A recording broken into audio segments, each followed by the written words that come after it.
Hello and welcome to the class. आज हम MP civil जज के प्री एग्जामिनेशन की प्रैक्टिस करेंगे जो कि 2016 का पेपर है। तो ये जो पेपर है इसके अंदर टोटल जो क्वेश्चन आए हैं वो 100 है, लेकिन जो 25 क्वेश्चन हैं 76 से लेके और 100 तक वो जीके के हैं, तो वो हम आज नहीं करेंगे। हम 75 क्वेश्चंस की ही आज प्रैक्टिस करेंगे। तो अगर आप लोग एमपी सिविल जज की तैयारी कर रहे हैं तो उसके लिए आपको ये हेल्प करने वाला है। तो देखिए, पहला क्वेश्चन है, in which case amendment in the constitution shall also be required to be ratified by the legislature of not less than one half of the state to that effect where such an amendment is in respect of। मतलब कह रहे हैं कि किस case में जो amendment हो रहा है कॉन्स्टिट्यूशन में उसको रेटिफाई करना होगा लेजिस्लेचर के द्वारा, कम से कम जो होगा 1/2 of the state to that effect. तो कब क्या है, क्या ऑप्शन है इसके पास? आर्टिकल 54, 55, 73, 162 और आर्टिकल 241। या जो हमारे पास ऑप्शन है वो any of the list in the 7th schedule है, representation of states in parliament है, provisions relating to part 12 chapter 1 है। अब इनमें से बोल रहे हैं कि बताइए कौन सा ऑप्शन ठीक है। पहले ऑप्शन में कहा है कि पहला और दूसरा ऑप्शन ठीक है, शुरू के 3 ऑप्शन ठीक है, या सी और डी ठीक है, या बी, सी और डी ये ठीक है। तो इसका जो आंसर है वो आप सोचिएगा फटाफट से, मैं भी बताती हूँ आपको। जो इसका ऑप्शन है वो इसका ऑप्शन है 2, ए, बी और सी ये ठीक है। तो जब भी कोई अमेंडमेंट होगा कॉन्स्टिट्यूशन में उसको रेटिफाई करना होगा, कम से कम जो होगा मतलब 1/2 ऑफ द स्टेट से कम जो होंगी स्टेट्स लेजिस्लेचर उनके द्वारा रेटिफाई नहीं होना चाहिए। अगर ये जो अमेंडमेंट होगा आर्टिकल 54, 55, 73, 162, 241 से रिलेटेड है, और ये जो है कोई भी लिस्ट जो 7th शेड्यूल में मेंशन है उससे रिलेटेड है, representation of states in parliament है उससे रिलेटेड है, और इसके अलावा प्रोविज़न ऑफ आर्टिकल 368 इसमें भी अगर ये भी अगर इंक्लूड किया गया हुआ है तो जो रेटिफाई है वो लेजिस्लेचर जो होंगी स्टेट की उनमें हाफ से ज़्यादा ही होने चाहिए, उससे कम की जो होंगी वो नहीं जो है मायने रखेगी, या उससे ज़्यादा कम की जो होंगी वो काम नहीं करेगा अमेंडमेंट कॉन्स्टिट्यूशन में आना।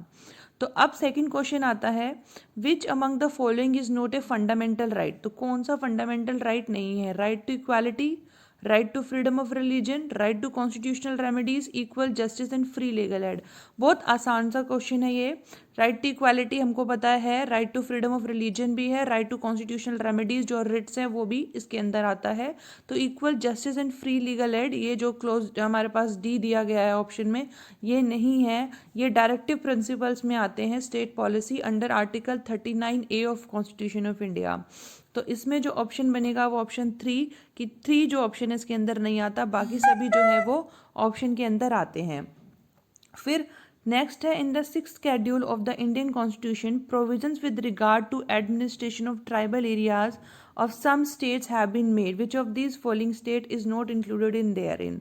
6th शेड्यूल में इंडियन कॉन्स्टिट्यूशन में एडमिनिस्ट्रेशन ऑफ ट्राइबल एरियाज के बारे में बताया गया है कुछ स्टेट्स की। तो कौन कौन से स्टेट्स हैं जो इसके अंदर इंक्लूडेड हैं, और इसमें पूछा गया कौन सा जो स्टेट है वो इंक्लूडेड नहीं है। ऑप्शन हमें ध्यान से समझना है, नोट वर्ड यूज़ किया है, नोट इंक्लूडेड। तो कौन कौन सा स्टेट इंक्लूड नहीं है? मेघालय, मिजोरम, त्रिपुरा या फिर मणिपुर। तो इसका जो आंसर है वो हमारा आंसर है 4th। ठीक है। 6th शेड्यूल में इंडियन कॉन्स्टिट्यूशन में जो प्रोविज़न बनाए गए हैं वो एडमिनिस्ट्रेशन ऑफ ट्राइबल एरियाज़ के बताए गए हैं। उसमें असम, मेघालय, त्रिपुरा और मिजोरम को दिया गया है, मणिपुर उसमें नहीं है। फिर इसमें आता है next question, question number 4, article 17 of Indian constitution deals with. अब कौन से जो है फ्रीडम की बात कर रहे हैं या हम बात करते हैं कौन से अधिकार की बात करता है आर्टिकल 17? एजुकेशन के बारे में, हेल्थ के बारे में, अबोलिशन ऑफ अनटचेबिलिटी या फूड गारंटी। तो हमारे पास ऑप्शन आप बताइए, बहुत इजी है, फटाफट से सोचिएगा। ठीक है, तो ऑप्शन इसका है 3rd, यानी अबोलिशन ऑफ अनटचेबिलिटी की बात करता है आर्टिकल 17। फिर उसके बाद आता है हमारे पास क्वेश्चन 5 जो है, criminal procedure code is subject which list of constitution of India. बहुत सिंपल क्वेश्चन है ये भी, और हम CRPC की जब बात करते हैं तो ध्यान दीजिएगा, ये जो आता है वो 3rd ऑप्शन इसमें सही है, कॉन्करेंट लिस्ट में आता है। चाहे क्रिमिनल प्रोसीजर हो चाहे सिविल प्रोसीजर हो, वो कॉन्करेंट लिस्ट जो 7 शेड्यूल की है उसके अंदर जो है इंक्लूड किया गया है।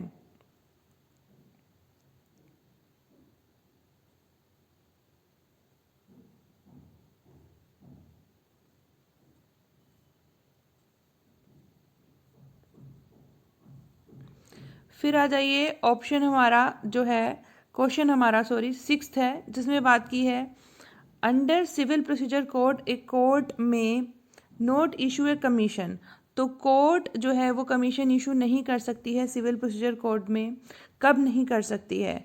तो इसमें कह रहे हैं for elucidating any matter in dispute, for ascertaining the market value of any property, for assessing the amount of any mesne profits और डैमेजेस, और फॉर फ्रेमिंग ऑफ इश्यूज। तो इसके अंदर बताइए सीपीसी में कोर्ट जो होगी कमीशन का भी इशू नहीं कर सकती। देखिए जो ऑर्डर 26 है उसमें हम सेक्शन में पढ़ते हैं, साथ में 75 से लेके 78 तक जो कि इंक्लूड किए गए हैं कमीशन में। किसमें? ऑर्डर हमारे पास कौन सा है इसका? ऑर्डर हमारे पास है 26, और हमारे जो सेक्शन है वो सेक्शन है 75 से लेके और 78 तक। इसको ध्यान रखिएगा, ये कमीशन के बारे में बात करते हैं।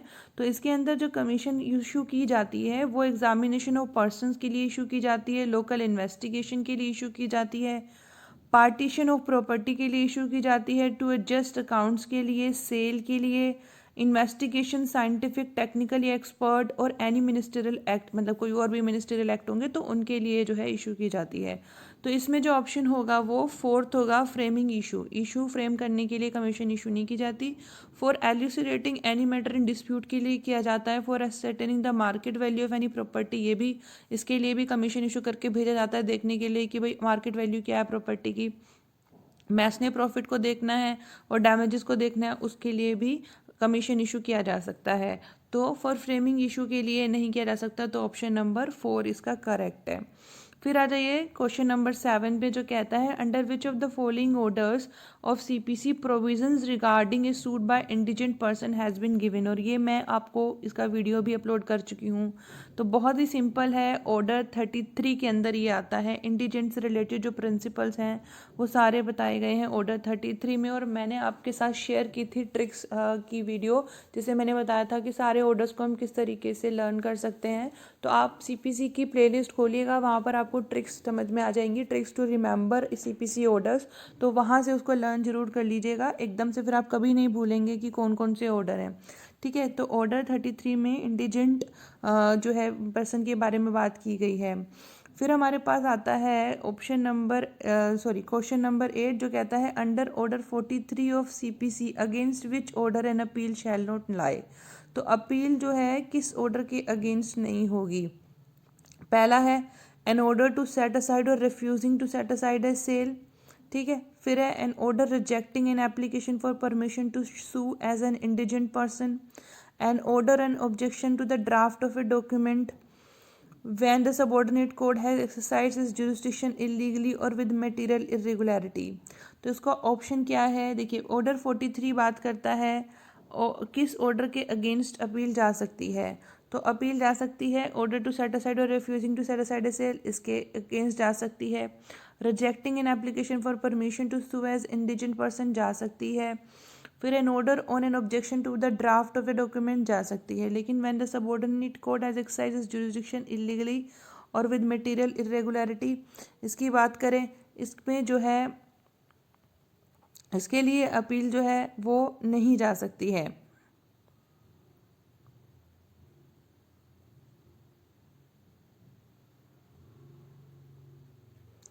अब आता है which provision of CPC code deals with someone in attendance of witness.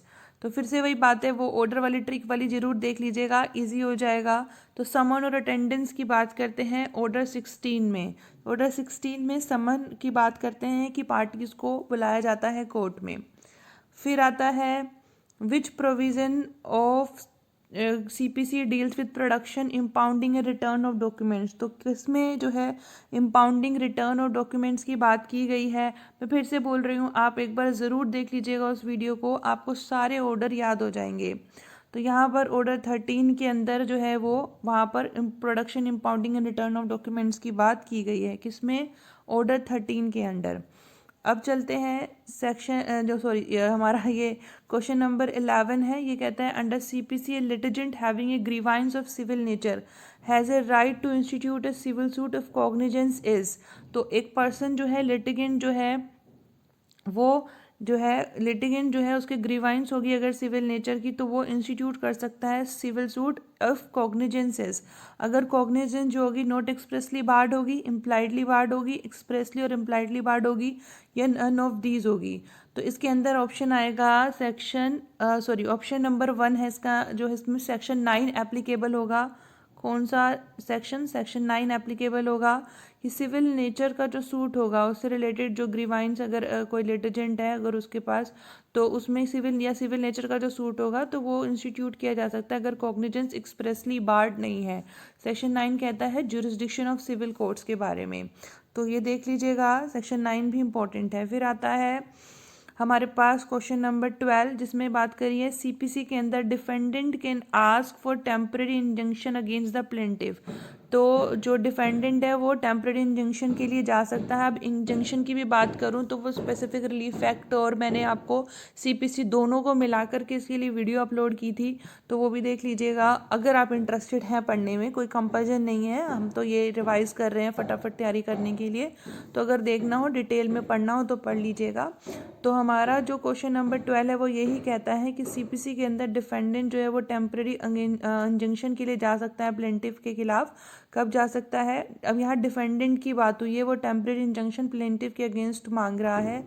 जब प्लेंटिफ उसे थ्रेटन करता है कि उसकी प्रॉपर्टी को डिस्पोज करने के लिए, plaintiff threatens defendant to dispose him from the suit property, या प्लेंटिफ डिस्पोज थ्रेटन्स करता है कि उसकी प्रॉपर्टी को वो डिफ्रॉड कर देगा क्रेडिटर्स के लिए से क्रेडिटर्स को डिफ्रॉड करने के लिए। फिर यह प्रॉपर्टी जो डिस्प्यूट में है, सूट में, वो डेंजर में है, बीइंग वेस्टेड, डैमेज और एलिनेटेड बाय द प्लेंटिफ, या फिर if defendant threaten the plaintiff dispose of the property, या डिफेंडेंट ही थ्रेटन करता है। तो ये ऑप्शन तो हो ही नहीं सकता क्योंकि डिफेंडेंट जा रहा है टेम्पररी इंजंक्शन के लिए और वो थ्रेटन अपने लिए खिलाफ कैसे जाएगा, तो वो तो पॉसिबिलिटी नहीं है। तो यहाँ पर ऑप्शन आएगा ये option number 3, if property in dispute in a suit is in danger of being wasted, damaged और alienated by the plaintiff.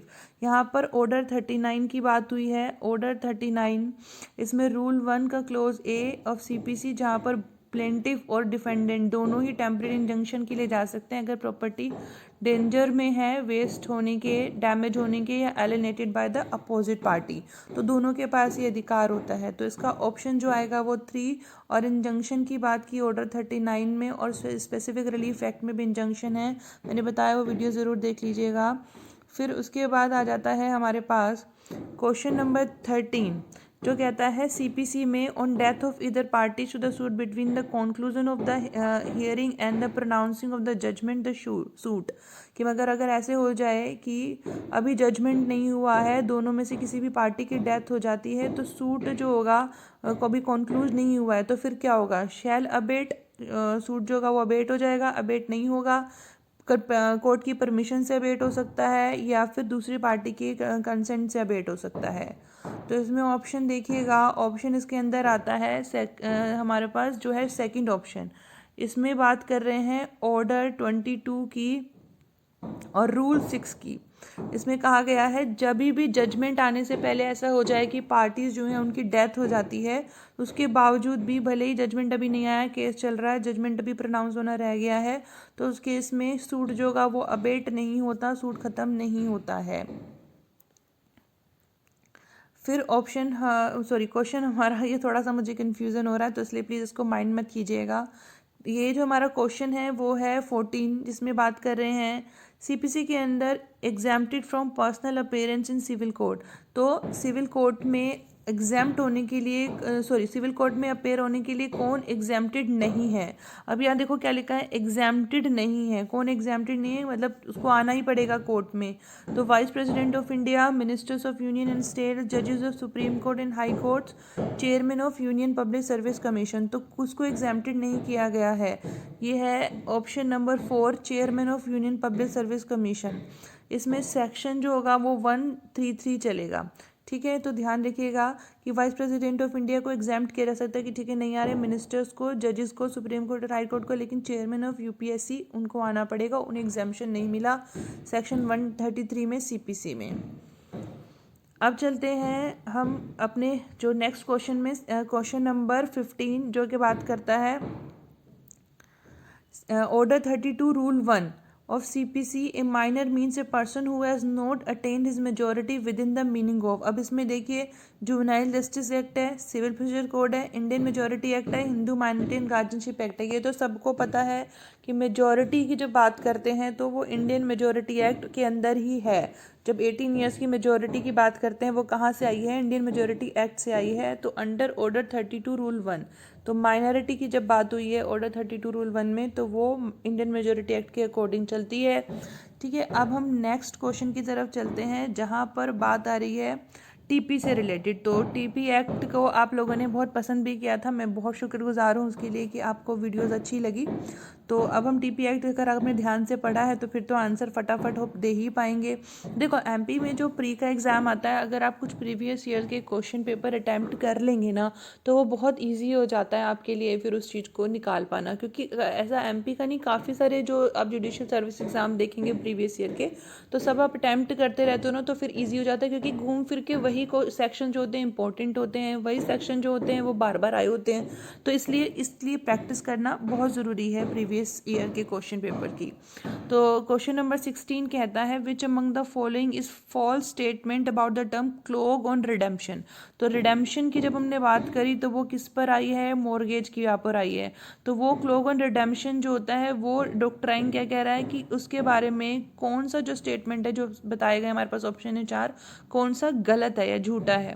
क्लोग on redemption absolute right है, स्टैट्यूटरी राइट है, it can be fettered by any condition contained in mortgage deed which obstruct the right of redemption will be null and void। तो इसके अंदर option जो है वो third है, it can be fettered by any condition।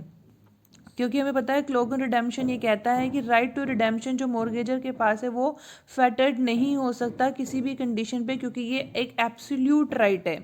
ठीक है, तो ये हमें ध्यान देना है। फिर आता है सेक्शन जो हमारा बात कर रहा था, ये वाला हमारा मॉर्गेज की बात हुई है हमारे पास। अब हम करेंगे ऑप्शन नंबर 17 में जो कि कहता है इफेक्ट ऑफ होल्डिंग ओवर।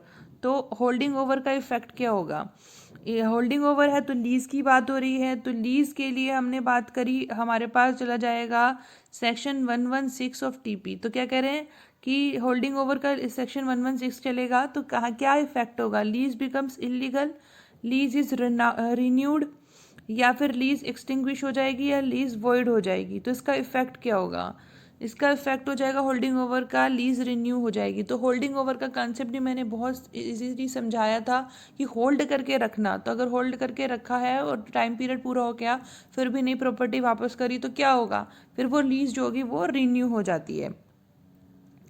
ठीक है, फिर हम अब नेक्स्ट क्वेश्चन की तरफ चलेंगे। Which of the following do not convey title. तो टाइटल किसके अकॉर्डिंग कन्वे नहीं होता, रजिस्टर्ड एक्सचेंज डीड हो जाता है, registered will, registered gift deed, sale deed, सब में हो जाता है, विल के अकॉर्डिंग नहीं होता टाइटल कन्वे। ठीक है, ये हमें ध्यान रखना है। तो ऑप्शन 2 हो गया। फिर ये मत सोचिएगा मैं जल्दी जल्दी बता रही हूँ, 75 क्वेश्चंस हैं तो इसलिए थोड़ा सा स्पीड मेरा ज़्यादा है। और फिर ये रिविजनल है, मैं आपको पहले ही इसको थ्योरी जो है सभी के ऑलमोस्ट कंप्लीट करा चुकी हूँ। जो भी हम इंपॉर्टेंट कंसेप्ट पढ़ रहे हैं ना जो एग्ज़ाम में आई हुई है वो मैंने सभी कराई हुई हैं। तो इसीलिए अगर आपने वो थोरो किया है तो फिर ये वाली आपको ईजी पड़ेगी, और नहीं किया तो ये पढ़ लोगे ना तो भी फिर एकदम से याद आता रहेगा कि हाँ इसके अंदर ये चीज़ है। फिर हमारे पास नेक्स्ट क्वेश्चन जो आता है वो आता है which of the following section of 51 of TP transferee क्या होगा, मतलब is not entitle to the value of improvements, is entitle to the value of improvement, has conditional entitlement to value of improvement. तो इसका जो option होगा वो बताइए कौन सा सही होगा। इसमें सेक्शन 51 की बात हुई है तो transferee improvement has conditional entitlement to value of improvement. तो सेक्शन जो हमारा इसके अंदर 51 है उसमें जो उसका ऑप्शन है वो सेकंड ऑप्शन ठीक है, entitle to value of improvements की बात करी है। फिर आ जाइए हमारे पास क्वेश्चन नंबर 20 है जो बात करता है which section of TP Act preserves the rule of Mohammedan law and excludes the applicability of section 123 of TP Act, which mandates the gift of immovable property must be effected by a registered instrument as stated therein. Muslim law पढ़ रहे हो, हिबा का concept अभी recently बताया था और उसमें बताया था कौन से सेक्शन में आएगा, सेक्शन 129 में आएगा कि वहाँ पर रजिस्टर्ड डीड की इफ़ेक्ट करने की ज़रूरत नहीं पड़ती है। ठीक है ना, तो ये वाली बात हमें देख लेनी है कि भाई सारे लेक्चर बार बार मैंने आपको बताया कि इंपॉर्टेंट है हर लेक्चर में बताया है। तो देखो आगे है क्वेश्चन मैंने बताया भी था आपको। फिर अब हम चलते हैं हमारे नेक्स्ट ऑप्शन की तरफ जो है सेक्शन की बात करता है, क्वाजी कॉन्ट्रैक्ट के बारे में बात करता है। ये हमारा जो हमारे पास क्वेश्चन नंबर 21 है, ये कहता है which of the following is not a quasi contract. तो कौन सा क्वाजी कॉन्ट्रैक्ट नहीं है? Obligation of person enjoying benefit of non gratuitous act, responsibility of finder of goods, quantum meruit. तो देखो क्वाजी कॉन्ट्रैक्ट है, ये तो कॉन्ट्रैक्ट एक्ट से रिलेटेड आ गया, बट इन्होंने ये यहाँ पर ऐसे डाल दिया। तो क्यों किस में आएगा ये, कौन सा जो है क्वाजी कॉन्ट्रैक्ट से रिलेटेड नहीं है? तो इसके अंदर ऑप्शन जो आएगा वो आएगा ऑप्शन नंबर 4 नोवोकेशन। तो नोवोकेशन तो अलग से प्रिंसिपल हो जाता है भाई, अलग से ही उसमें तो किस तरीके से रिन्यू कराने की बात हो रही है।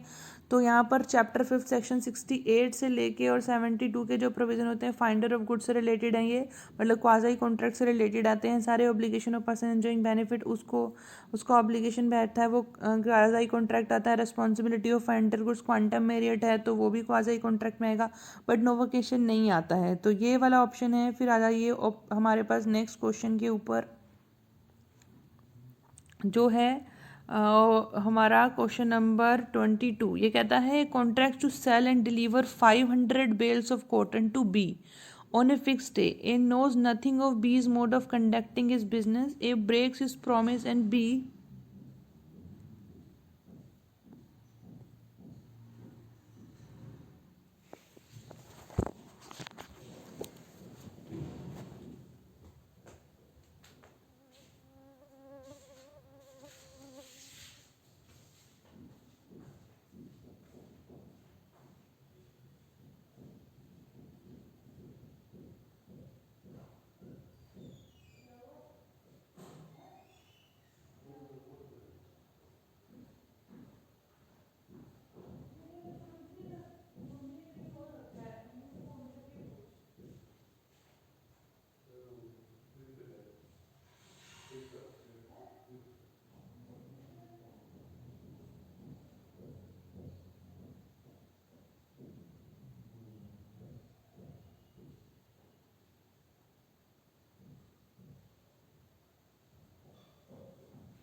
तो इसमें ऑप्शन में देखिए, तो क्वेश्चन नंबर 22 क्या कहता है? A contract to sell and deliver 500 bales of cotton to be on a fix day. A knows nothing of B's mode of conducting his business. A breaks his promise and B having no cotton is obliged to close his mill. Is A responsible for the loss cause to B by the closing of mill. इसको ध्यान से समझिए। A contract का बनाता है कि वो deliver कर देगा 500 बेल्स ऑफ कॉटन बी को एक फिक्स डे पे। अब ए को नहीं पता कुछ भी कि बी किस तरीके से अपने बिजनेस को कंडक्ट कर रहा है। ए अपना प्रॉमिस तोड़ देता है और बी के पास कॉटन जो होते नहीं होती हैं और उसको अपनी मिल को क्लोज करनी पड़ती है। तो क्या ए जो है रिस्पॉन्सिबल है उसकी मिल के क्लोज होने का? अब यहाँ पर देखो, ए तो सिर्फ इसलिए रिस्पॉन्सिबल था कि उसे कॉटन बेल्स देनी थी, लेकिन उसकी वजह से उसकी मिल बंद हो जाएगी ये उसको नहीं पता था। इस चीज़ को समझिए। अब बताइए, क्या वो रिस्पॉन्सिबल है इस चीज़ के लिए कि उसकी मिल जो है वो बंद हो गई है? तो यहाँ पर इलिस्ट्रेशन भी दिया हुआ है सेक्शन 73 में ऑफ इंडियन कॉन्ट्रैक्ट एक्ट 1872। उस इलिस्ट्रेशन को अगर आपने पढ़ा हो तो उसमें यही ऐसा ही लिखा हुआ है कि ऐसा हो जाता है। तो फिर क्या होता है? तो फिर वो रिस्पॉन्सिबल नहीं होता है, क्योंकि उसे पता ही नहीं था कि ऐसा कुछ होने वाला है। जब उसको नहीं पता था तो उसे कैसे रिस्पॉन्सिबल मान लिया जाएगा? फिर हमारा जो नेक्स्ट क्वेश्चन आता है उसमें देखिए क्या है। X hires a carriage of Y, the carriage is unsafe through though Y is not aware of it and X is injured. अब यहाँ बताइए, एक्स जो कैरेज हायर करता है वाई का और कैरेज अनसेफ होता है, वाई को पता नहीं होता और एक्स इंजर हो जाता है। तो क्या जो इंजरी हुई एक्स को उसके लिए वाई लायबल है या नहीं लायबल है, या 50% लायबल है? बहुत सिंपल है, उसे तो पता था ना कि इससे इंजरी हो सकती है, तो वो लायबल होगा। ठीक है, ऑप्शन नंबर 1। फिर आइए इसमें आता है नेक्स्ट क्वेश्चन की तरफ। Question 24, A enters into a contract with B to sell him 100 bales of cotton and afterwards discover that B was acting as agent for C for the price of the cotton A may sue. उसने ए ने B के साथ एक contract में enter किया कि मैं 100 bales of cotton जो है सेल कर दूंगा। बाद में उसे पता चलता है बी जो है वो सी का एजेंट था। तो अब वो किसे सू करेगा? सी को ही सू करे, बी को, या बी और सी दोनों को, या दोनों में से किसी को भी नहीं?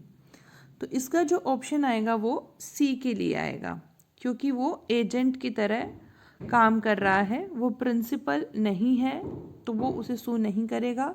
जब उसे पता चल गया प्रिंसिपल कौन है तो वो प्रिंसिपल को ही सू करेगा। फिर नेक्स्ट क्वेश्चन है, under Indian Contract Act goods displayed in a shop window with price label, this is price label will amount to. तो प्राइस लेबल क्या होगा? ये बहुत ही ज़्यादा सिंपल सा क्वेश्चन है कि ये क्या है। ये सिर्फ एक इनविटेशन टू ऑफर होता है। जब भी हम किसी मॉल वगैरह में जाते हैं, देखते हैं, विंडो शॉपिंग करते हैं, वो प्राइस जो लेबल के साथ में दिखता है हमें, वो इनविटेशन टू ऑफर होता है, ऑफर नहीं होता है। फिर हम आते हैं नेक्स्ट क्वेश्चन की तरफ, जो है हमारे पास जो ऑप्शन की बात करेंगे, 4 हैं इसके अंदर, सब में हमारे पास 4 ऑप्शन है। तो क्वेश्चन हमारा 26 है, इसमें है, injunction granted during the pendency of suit under section 37 of specific relief act.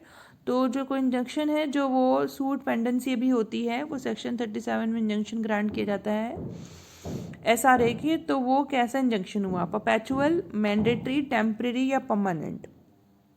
ये भी सिंपल है, टेम्परेरी होता है। जब भी सूट पेंडिंग के दौरान जो भी इंजंक्शन दिया जाता है वो टेम्परेरी होता है। फिर नेक्स्ट हमारे पास जो है क्वेश्चन वो है 27, जिसमें की बात की गई है कि स्पेसिफिक रिलीफ एक्ट में इंजंक्शन कब ग्रांट किया जा सकता है? To prevent the breach of contract the performance of which would be specifically enforced, जिसकी स्पेसिफिकली इन्फोर्स की जा सकती है, उसको ब्रीच ना हो, ऐसे कॉन्ट्रैक्ट के लिए इंजंक्शन दिया जाता है। To prevent on the ground of nuisance an act of which it is not reasonably clear that it will be a nuisance, जिससे पता नहीं चले वो न्यूसेंस है या नहीं, उसे प्रिवेंट करने के लिए। To prevent a continuing breach in which the plaintiff has acquiesced, तो ऐसा कोई जिसमें कंटिन्यूइंग ब्रीच, जिसमें प्लेंटिव एक्विसीड हो गया है, ऐसे जो है ब्रीच को रोकने के लिए। या फिर बात करें when the plaintiff has no personal interest in the matter, जब प्लेंटिव का पर्सनल इंटरेस्ट नहीं है मैटर में, ऐसे के लिए इंजंक्शन दिया जाएगा। तो इसका ऑप्शन क्या है? इसका बहुत ही सिंपल ऑप्शन है, breach of contract the performance of which would be specifically enforced. जिसको स्पेसिफिकली इन्फोर्स किया जाता है उसके लिए इंजंक्शन आते हैं, ये हमें अच्छे से पता है। अगर जिसको स्पेसिफिकली इन्फोर्स नहीं किया जा सकता उसके लिए इंजंक्शन की बात नहीं है। फिर आ जाइए क्वेश्चन नंबर 28 पे। As per section 40 of specific relief act where an instrument is evidence of different rights और different obligation the court may in a proper case. जहाँ पर एक इंस्ट्रूमेंट से ये पता चल रहा है कि कुछ अलग ही राइट्स हैं, कुछ अलग ही जो है ऑब्लिगेशन है, तो कोर्ट क्या करेगी, cancel it in part and allow it to stand for the residue. तो जहाँ पर पता चल रहा है कि कौन से डिफरेंट ऑब्लिगेशंस हैं वो देख के रख लेगी, और जो नहीं है वो वापस कर देगी, पूरे का पूरा कैंसिल कर देगी। पार्ट में, किसी भी पार्ट में कर सकती है, या फिर इनमें से कोई ऑप्शन ठीक नहीं है। 28 इसके लिए ऑप्शन जो है वो 1 है। पार्ट में अलाउ करेगी और पार्ट में जो है रिशिड्यू करेगी, मतलब रिशिड्यू के लिए करके देगी, क्योंकि जब different rights and different obligations हैं इंस्ट्रूमेंट से रिलेटेड, तो जो है उनको तो लिया जाए ना, तो जो है जो है उनको ले लेगी और बाकी को कैंसिल कर देगा। फिर हमारे पास नेक्स्ट क्वेश्चन है question number 29। The grant of decree of specific performance for the court is. तो स्पेसिफिक परफॉर्मेंस की जब हमने बात करी है तो वो क्या दे सकते हैं, discretionary, mandatory, arbitrary, obligatory grant of decree. तो देखो ये भी ऑप्शन बहुत ही ज़्यादा सिंपल बता रहे हैं, इसमें है डिस्क्रिशनरी राइट होते हैं स्पेसिफिक परफॉर्मेंस ऑफ कोर्ट के। अब ये जो डिस्क्रिशनरी राइट है ये आप मेरे को ना कमेंट में बताइएगा कि अमेंडमेंट के बाद क्या जो हमने बात करी है यहाँ पर, अगर हम बात करें स्पेसिफिकली 29 में सेक्शन 20 की, तो क्या वो अभी भी डिस्क्रिशनरी हैं या मैंडेटरी हो गए हैं ये आप मुझे ऑप्शन में नीचे कमेंट बॉक्स में करके बताइएगा कमेंट कि ये ऑप्शन अभी ठीक है डिस्क्रिशनरी या फिर नहीं है। ठीक है, अब नेक्स्ट जो क्वेश्चन है वो है under limitation act which of the following shall not be counted for computation of period of limitation. ये भी रिसेंटली मैंने आपको बताया है। ठीक है, इसमें the day from which the period is to be counted, ये होगा कि नहीं होगा। फिर time taken by the advocate to prepare memorandum of appeal, ये होगा कि नहीं होगा। Time taken to obtain copy of judgment, order and reward, time taken for obtaining leave to sue as an indigent person. अगर आपने मेरी Limitation Act की recent video देखी हो तो मैंने सेक्शन 12 में बताया था, जो हमने सेक्शन 12 पढ़ा था लिमिटेशन एक्ट की, कौन कौन से टाइम को जो है क्या किया जाएगा, काउंट जो है वो काउंट नहीं किया जाएगा या काउंट किया जाएगा। तो हमने day for the period of to be counted, इसको हमने वहाँ से क्या किया था, देखा था। जो पीरियड से हमने एक्सक्लूड करने की बात करी थी, एक्सक्लूजन की बात हुई है उसमें सेक्शन 12 में, तो एक्सक्लूड कर देंगे। कॉपी, जजमेंट और ऑर्डर अवार्ड, इसको भी एक्सक्लूड करेंगे। इंडिजेंट पर्सन है तो ये भी एक्सक्लूड कर देंगे। 12 से शुरू होते हैं, 12 से 15 रहते हैं लिमिटेशन एक्ट में जो एक्सक्लूजन की बात हुई है, ये मैंने आपको बताया था। तो time taken by advocate to prepare memorandum of appeal, ये वाला ऑप्शन इसके अंदर आएगा, ये कंप्यूट में नहीं किया जाएगा या ये एक्सक्लूजन में नहीं आता है। ठीक है, फिर आइए नेक्स्ट क्वेश्चन की तरफ, जो कि है सेक्शन हमारे पास ऑप्शन नंबर बात करता है question number 31। A fresh period of limitation shall be computed from the time when the acknowledgement was. तो कब a fresh period of limitation count किया जाएगा, signed before expiration of prescribed period, after expiration of prescribed period, oral agreement before expiration of prescribed period, oral agreement after expiration of prescribed period. तो इसके अंदर जो option आएगा वो आएगा option 1, sign before expiration of prescribed period, और section 18। जो limitation act में जो टाइम होगा वो जो होगा एक्नॉलेजमेंट का क्या होगा, sign before the expiration of prescribed period. अब नेक्स्ट क्वेश्चन है question number 32। Whether a court can grant extension of period of limitation under section 5 on the ground of sufficient cause in case of an application under 21 of CPC। तो ये बताए 21 CPC के under क्या court दे सकती है जो है sufficient cause में एप्लीकेशन में, तो बताना ऑर्डर 21 किससे रिलेटेड है। तो इसका ऑप्शन है नो, नहीं दे सकती है। ठीक है, फिर मैंने इसलिए अब आ जाइए क्वेश्चन नंबर हमारा 33, जिसमें कह रहे हैं if after the tenant has delivered possession on or before the date specified in the order under clause G or clause H of subsection 1 of section 12 of MP Accommodation Control Act, landlord fails to commence the work of repairs or building or rebuilding within, कौन से कितना time period के लिए कहा है? Section 12 okay close जी और H के sub section 1 के। देखो सेक्शन 12 है ना एमपी अकोमोडेशन कंट्रोल एक्ट का, उसको बहुत अच्छे से कर लेना, बहुत इंपॉर्टेंट है ये। और इसमें जितनी भी क्लॉजेज हैं उनको बहुत अच्छे तरीके से देख लेना, ठीक है। देखो जो लोकल एक्ट होते हैं जैसे एमपी अकोमोडेशन कंट्रोल एक्ट है या एमपी लैंड रेवेन्यू कोड है, तो इनमें बहुत सारे सेक्शंस होंगे। आप बोलेंगे कैसे लर्न करें, हमारे जो मेन एक्ट होते हैं उसमें ही बहुत सारे सेक्शंस होते हैं। तो ईजी करने के लिए जो प्रीवियस ईयर के होते हैं ना उनको तो अच्छे से कर लेना, फिर हमें ईजी हो जाता है कि ये बार बार रिपीट हो रहे हैं तो इनको हम कर लेंगे, तो ये अटैम्प्ट कराएंगे तो ये नंबर हमारे आ जाने हैं, ठीक है। तो इसलिए जो प्रीवियस ईयर के क्वेश्चन पेपर होते हैं उनको करना इंपॉर्टेंट रहता है। तो उसमें टाइम पीरियड पूछा है कि अगर लैंडलॉर्ड फेल हो जाता है वर्क रिपेयर करने के लिए, बिल्डिंग के लिए, रिबिल्डिंग के लिए, तो जो टेनेंट होता है ना, तो वो टेनेंट जो होगा वो कब क्या करेगा, कितने टाइम पीरियड के अंदर जो लैंडलॉर्ड है उसको टेनेंट के अंदर जो अकोमोडेशन के अंदर जो है उसको प्लेस करना पड़ेगा। तो ये टाइम पीरियड बताए, देखिए जो हमारा जो ये क्वेश्चन नंबर 33 है, इसमें ऑप्शन है 2 मंथ्स, 3 मंथ्स, 1 मंथ या 6 month.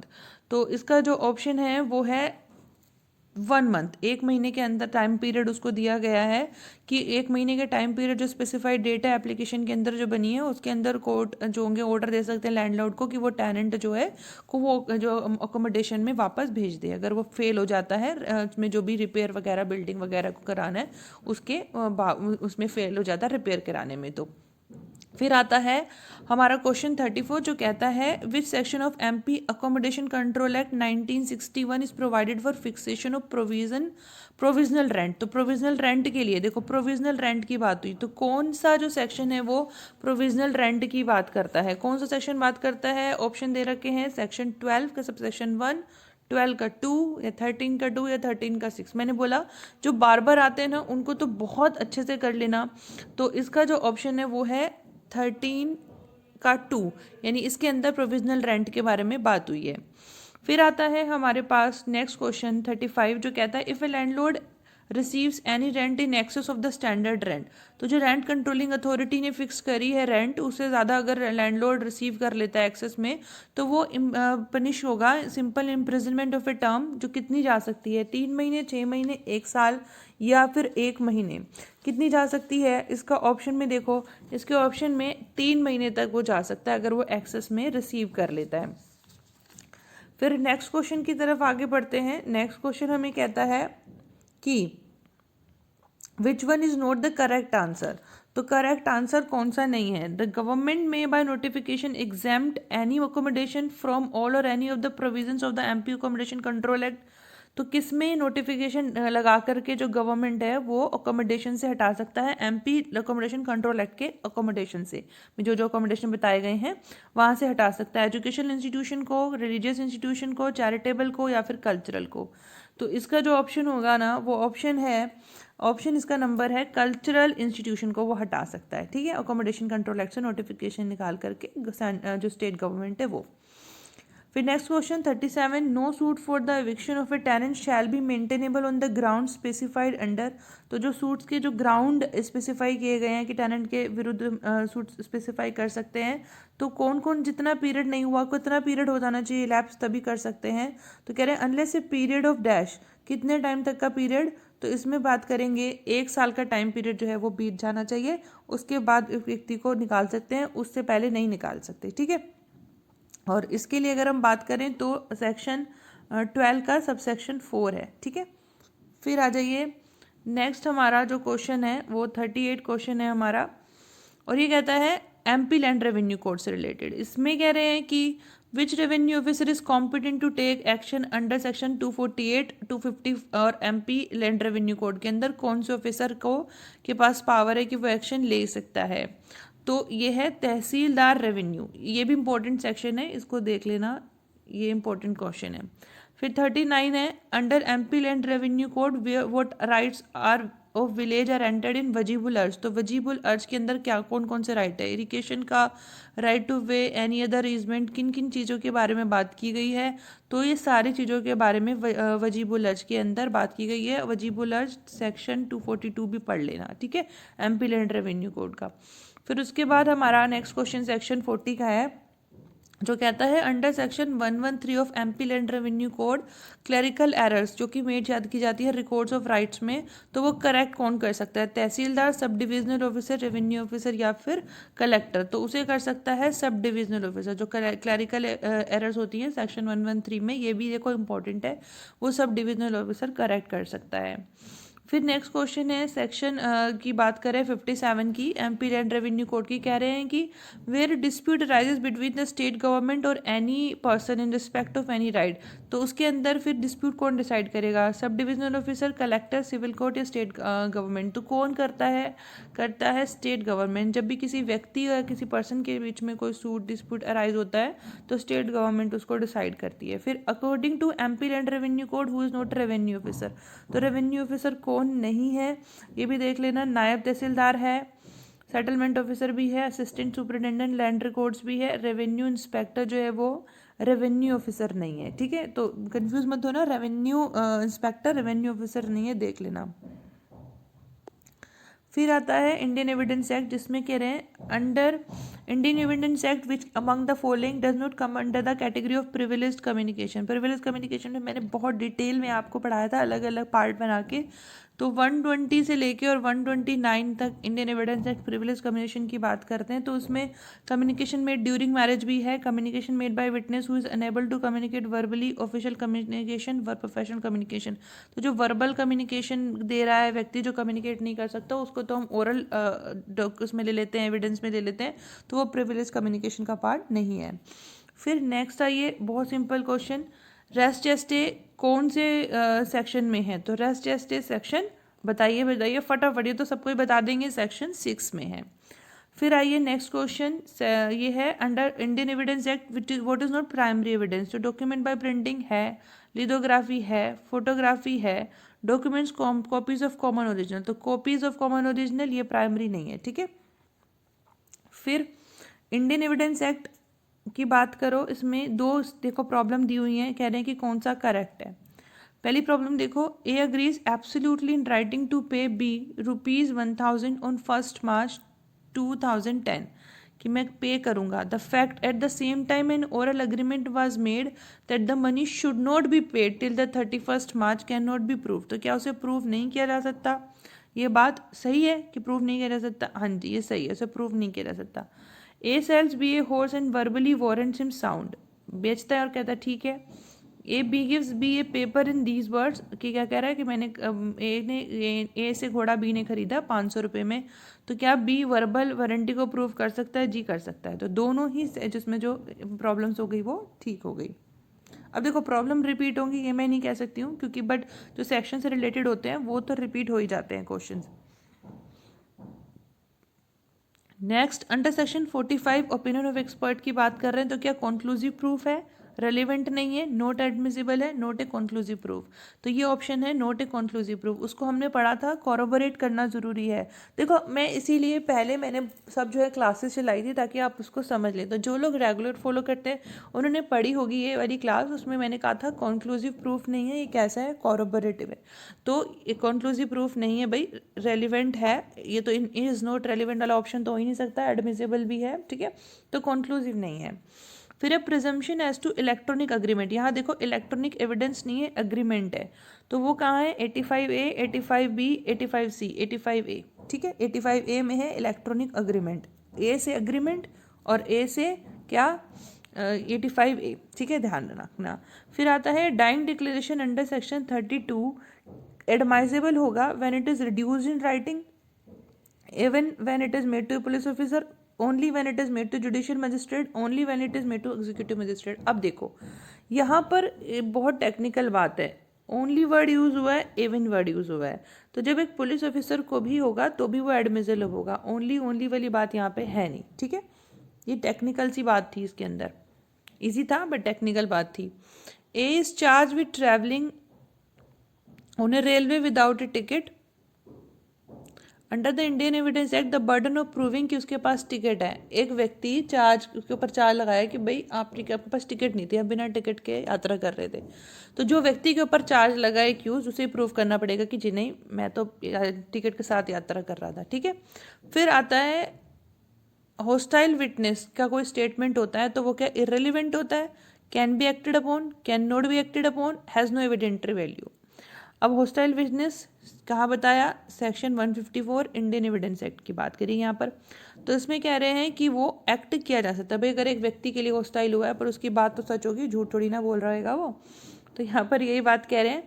Under Indian evidence act confession of one accused is admissible in evidence against co accused, अगर वो दोनों जो होंगे एक साथ ट्राई किए जाएंगे एक ऑफेंस के लिए। तो पहला ऑप्शन देख लो, देखते ही बिल्कुल यही ऑप्शन बिल्कुल ठीक है, बाकी के देख लेते हैं। If they are tried jointly for different offence तो फिर कोई मतलब ही नहीं रह गया, कोई एक्यूज ही नहीं बनते। If they are tried for the same offence but not jointly तो भी कोई बात नहीं कर रहे हैं। If they are tried for different offences and also not jointly तो ये तो बिल्कुल ही गलत हो गया, तो पहला ऑप्शन इसमें करेक्ट हो गया। फिर नेक्स्ट आइए आईपीसी अंडर सेक्शन 230 जहाँ कोइन की बात करें, कोइन के अंदर क्या चीज़ें आएंगी, the coin denominated as the company's rupee, ठीक है आएगा। इसमें पूछा है नोट और हैज़ नोट बी कोइन तो ये तो आएगा। फरुखाबाद रुपी ये भी आएगा। A metal use for the timing is money and stamped and issued the authority of some state और सॉवरेन पावर ये भी आएगा। तो लम्प्स ऑफ अनस्टैम्प्ड मेटल ये नहीं आएगा, ठीक है, तो ये वाला इसके अंदर ऑप्शन करेक्ट हो गया क्योंकि नोट पूछा है। फिर नेक्स्ट आइए, नेक्स्ट हमारी बात हुई है यहाँ पर which of the following amounts to defamation. अब तो डिफेमेशन में क्या आएगा, to convey question intending for good person to whom conveyed or for public good, भाई किसी को गुड बताना तो फिर तो डिफेमेशन हुआ ही नहीं। To make an imputation concerning a company और एसोसिएशन और कलेक्शन ऑफ पर्सन, इम्प्यूट करना ये वाला ऑप्शन, बाकी भी देख लो। Censure passed in good faith by person having lawful authority over, good faith में कोई सेंसर पास करना ना। Publication of reports of proceeding of course ये तो डिफेमेशन में नहीं, तो पब्लिकेशन कर रहे हैं कुछ गलत तो नहीं बोल रहे, तो इम्प्यूटेशन मार्क हो रहा है ना, तो ये वाला ये आएगा डिफेमेशन में। फिर आएगा नेक्स्ट क्वेश्चन,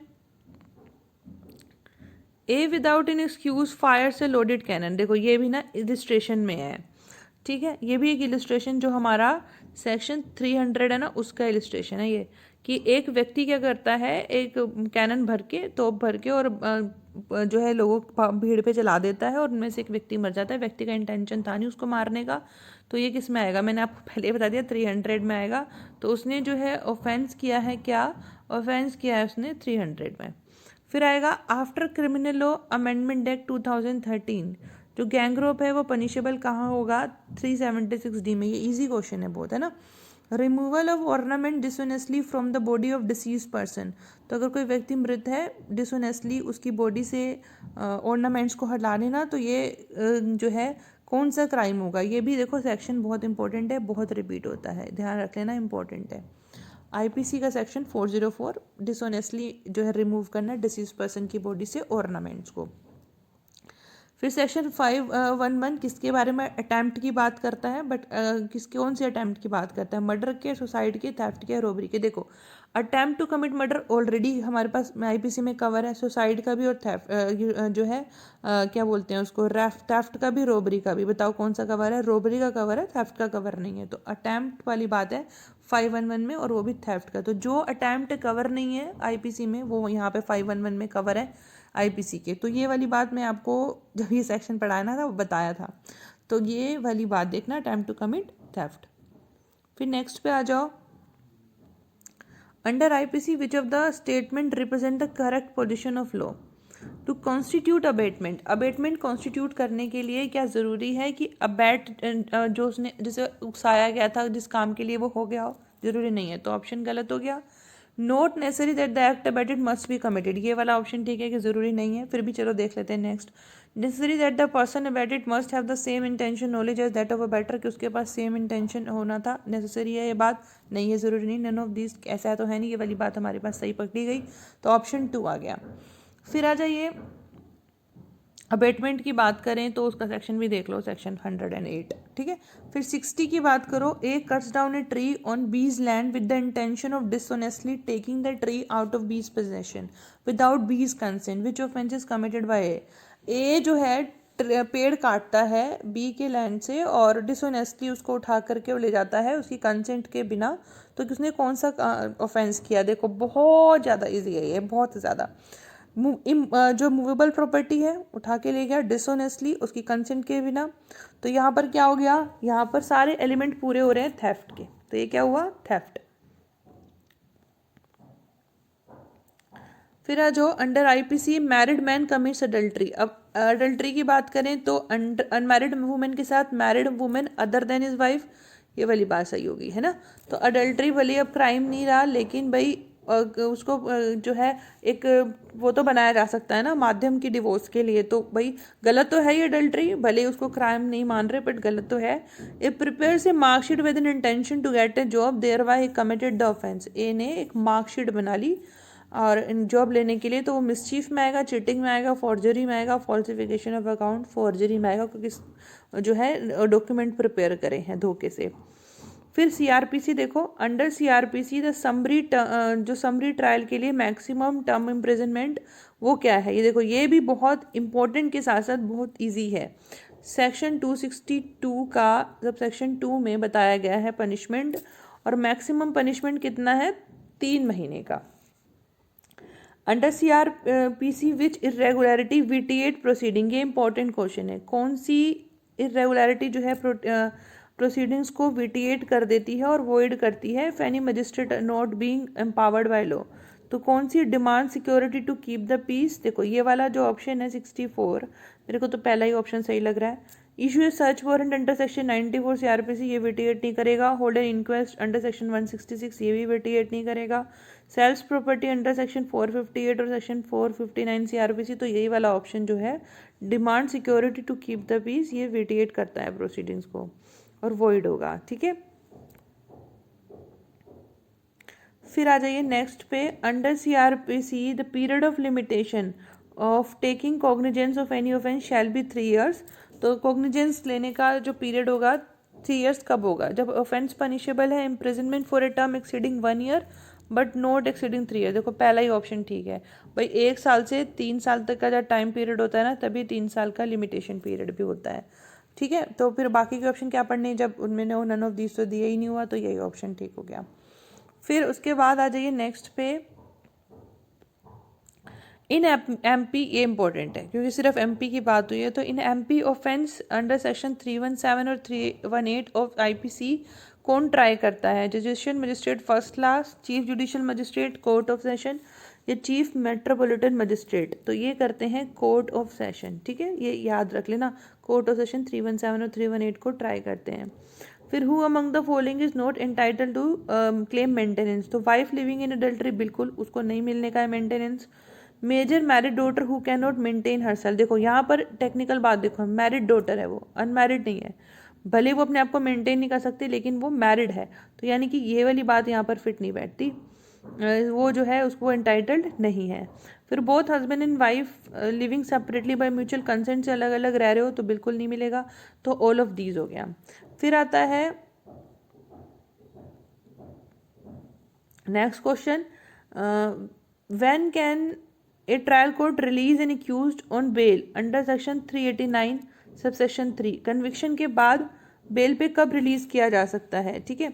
तो इसमें when accused is on bail and imprisonment is not exceeding 3 years, पहला ऑप्शन ही सही है भाई, बाकी ऑप्शन ना पढ़ो ना। 389 के सबसेक्शन 3 कह रहा है कि जब एक्यूज्ड बेल पे होता है और इम्प्रिजनमेंट 3 साल से ज़्यादा नहीं होता, तो उसको जो है एक्यूज्ड को कन्विक्शन के बाद भी जो है रिलीज़ किया जा सकता है, तो ये वाली बात आप देख लेना, पहला ही ऑप्शन इसका ठीक है। फिर an application file under section 257 of CrPC is allowed, तो एक्यूज्ड जो होगा वो कैसे हो जाएगा? रिलीज, कन्विक्शन, डिस्चार्ज या एक्विटेड? तो ये भी इंपॉर्टेंट सेक्शन है, इसको भी कर लेना, इसमें एक्विटेड हो जाता है, ठीक है। फिर आओ 71 पे, who can withdraw A case from the prosecution under section 321 CrPC के अंदर? तो कौन इसको कर सकता है? स्टेट गवर्नमेंट नहीं, public prosecutor in charge of A case with the permission of court, ये वाला ऑप्शन ठीक है, ठीक है। Public prosecutor in charge of A case with the permission of court under section 321 CrPC के अंदर जो है विड्रॉ कर सकता है प्रोसिक्यूशन से, prosecutor in charge. Can a person discharge under section 258 of CRPC be tried again for the same offence, क्या उसको ट्राई किया जा सकता है? No he can not be tried, बिल्कुल ट्राई तो किया जा सकता है, तो ये वाला ऑप्शन तो करेक्ट नहीं है। He can be tried with the consent of the court by which he was discharge, तो ये वाला ऑप्शन इसका जो है ठीक है। तो फिर आगे नहीं पढ़ते भाई, ये ऑप्शन हमें मिल गया पहले ही। फिर आ जाइए नेक्स्ट हमारे पास, an executive magistrate is empowered to grant remand, तो रिमांड अंडर सेक्शन 167 के अंदर एग्जीक्यूटिव मजिस्ट्रेट के पास पावर है, कितने टाइम पीरियड के लिए वो कर सकते हैं? 7 डेज के लिए, मैक्सिमम कितना है? 7 डेज। अब नेगोशिएबल इंस्ट्रूमेंट एक्ट देखो, offence under negotiable instrument tribal, ये भी इंपॉर्टेंट सेक्शन है। कौन ऑफेंस ट्राई करता है नेगोशिएबल इंस्ट्रूमेंट के अंदर? ये देखो कौन करता है, जुडिशियल मजिस्ट्रेट फर्स्ट क्लास। और इसका जो सेक्शन है वो भी याद कर लेना क्योंकि बहुत ज़्यादा इंपॉर्टेंट है, 143 का सबसेक्शन 1, ठीक है। फिर offence under negotiable instrument act कैसे हैं? Cognizable, compoundable, non cognizable, compoundable, cognizable and non compoundable, non cognizable and non compoundable. तो जो सेक्शन 147 है नेगोशिएबल इंस्ट्रूमेंट एक्ट का, उसके अंदर बताए गए हैं कि जो ऑफेंस होंगे वो कॉग्निजेबल और नॉन कंपाउंडेबल होंगे, ठीक है। फिर नेक्स्ट देख लो 75, which section provide that the offences under the negotiable instrument act are compoundable, वो बताई दी मैंने आपको, कौन से सेक्शन बताता है? 47 बताता है। तो ये 75 क्वेश्चन हो गए। और अगर अच्छी लगी हो क्लास तो नेक्स्ट क्लास के लिए बने रहिए।